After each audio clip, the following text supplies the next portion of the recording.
આજે આપણે બનાવશું કોપરા પાક. એટલા માટે આ વસ્તુ લીધી છે. આ 200 ગ્રામ કોપરું છે, 200 ગ્રામ ખાંડ છે, 100 ગ્રામ માવો છે. આ ઇલાયચી છે, ભૂકો આપણે કર્યો છે અડધી ચમચી, અને આ કલર છે અડધી ચમચી. આ ઘી લેશું આપણે પ્લેટમાં ચોપડવા, અને આ પાણી ચાણી કરવા માટે. હવે આપણે ગેસ લગાડશું. આ કઢાઈ મેળશું.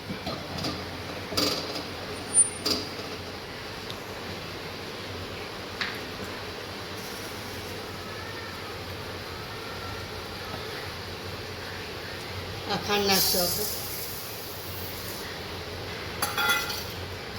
અને ખાંડ ડૂબે એટલું પાણી નાખશું.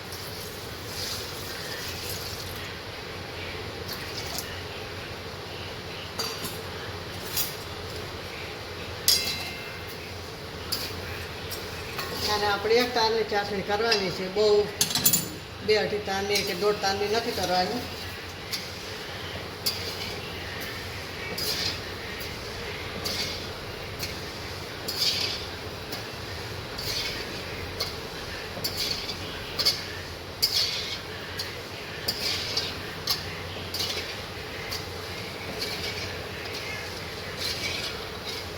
આ તહેવારમાં દિવાળી છે, કોઈ હાતમ છે, એ તહેવારમાં વધારે બનતો હોય છે.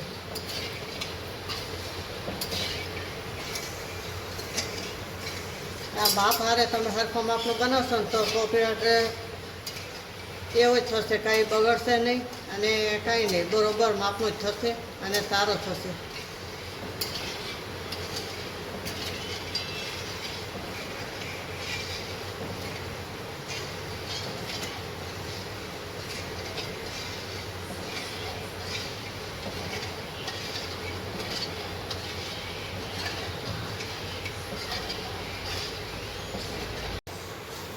આ ચાસણી આપણે થોડી વાર તો લાગે, 8-10 મિનિટ જેવું તો ચાસણી થાય, કારણ કે ધીમા તાપે કરવાની, બહુ હાઈ રાખવાનો નહીં, હાઈ નહીં ધીમોય નહીં, માપનો રાખવાનો. પછી ચાસણી થઈ જવા આવે ત્યારે હાવ ધીમો કરી દેવાનો, એટલે ધીમા તાપે ચાસણી સારી થાય અને ગાંઠા બાઠા વરે નહીં અને બહુ કડક થાય નહીં.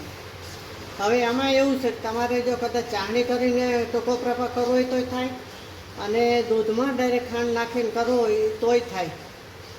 દૂધમાં ખાંડ નાખી દેવાની અને દૂધ ઉકળે એટલે કોપરું નાખી દેવાનું, પછી અંદર કલર ને ઇલાયચી ને એ નાખીને કોપરા પાક ઠારી દેવાનો તોય પણ થાય. અને આવી રીતના ચાસણી કરીને કરો તો સારો થાય. એમ આપણે ખાંડે સારી બહુ પાકી દે.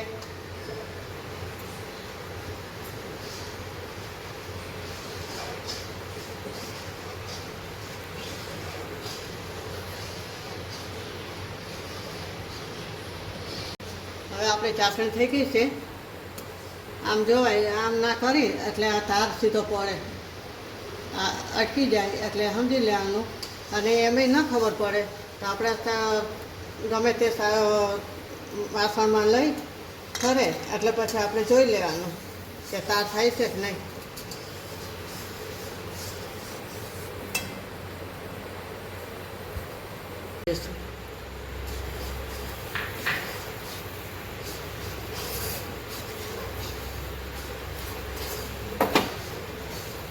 પણ આપણે એમાં માવો નાખી દઈશું. માવો તાજો છે એટલે ઢીલો, એટલે આપણે કાંઈ છીણવાની કે ઓલી કાંઈ જરૂર પડી નથી, એમને એમ જ ઓગળી જાય આપણો માવો. આ ડેરીએથી તાજો થાય ને, મારો ડેરીનો મગાવ્યો છે.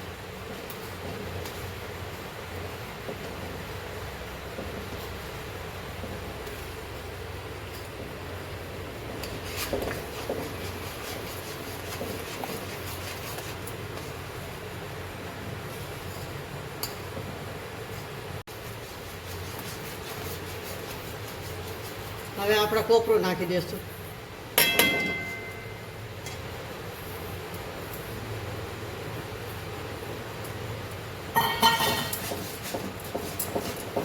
હવે આપણે ઇલાયચી નાખી દઈશું, જે પાવડર હતો એ.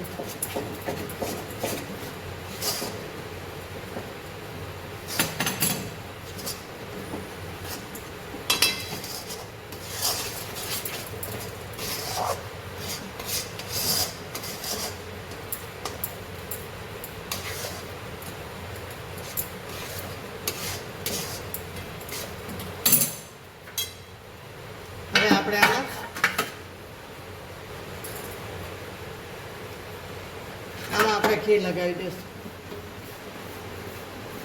આમ ચારે બાજુ લગાવી દેવાનું એટલે આપણે મોહનથાળ પીસ પાડવામાં કાઢવામાં ખેલા પડે.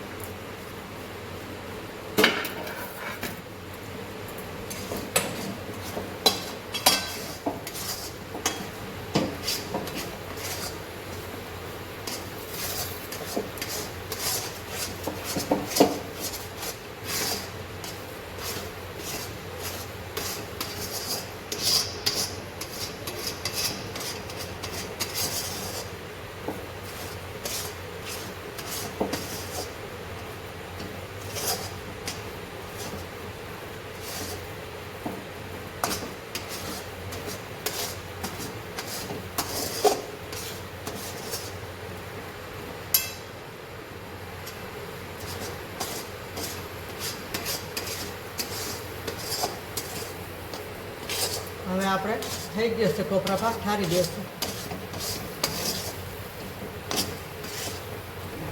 આ લચકા જેવું થઈ જાય એટલે ઠારી દેવાનું.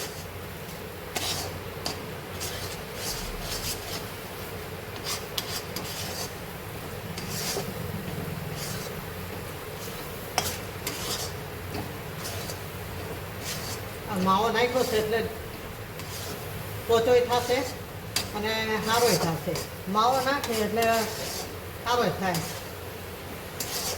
મોહનથાળ કરતા હોય તો એમાંય પણ જો કણીવાળો અને કડક મોહનથાળ જોતો હોય તો એમાં પણ માવો નખાય. હવે આપણે ગેસ થાળ નાખશું અને ઠારી દઈશું આમાં.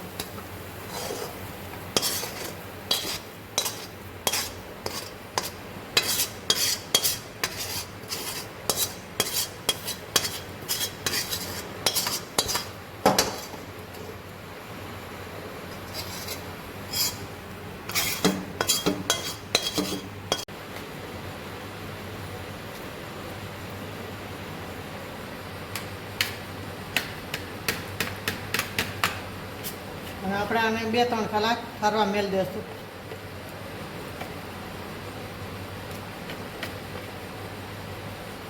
આ સરસ થઈ ગયો હતો.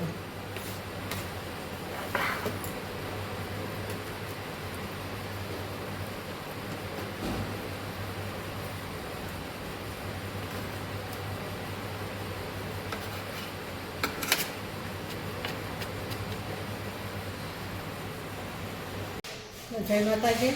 આપણો આ કપરા પાક તૈયાર છે તો આપણે સોલ કરશું.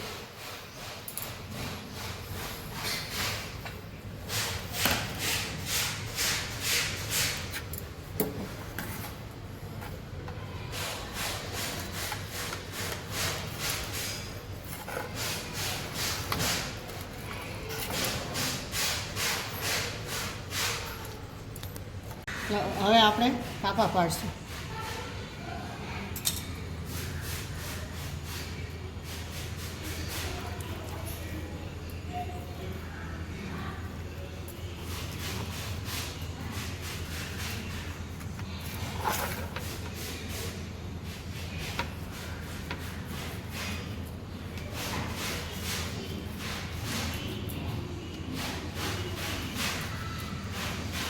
સરસ થઈ ગયો છે આપણો કોપરા પાક. હવે આપણે સોલ કરશું. થયો છે સરસ.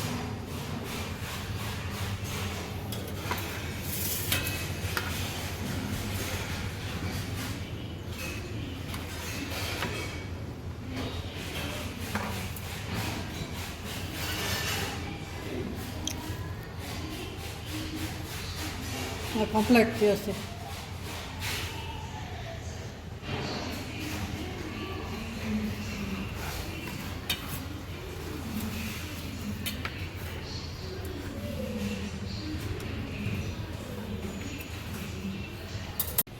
આપણો કોપરા ભાત તૈયાર છે.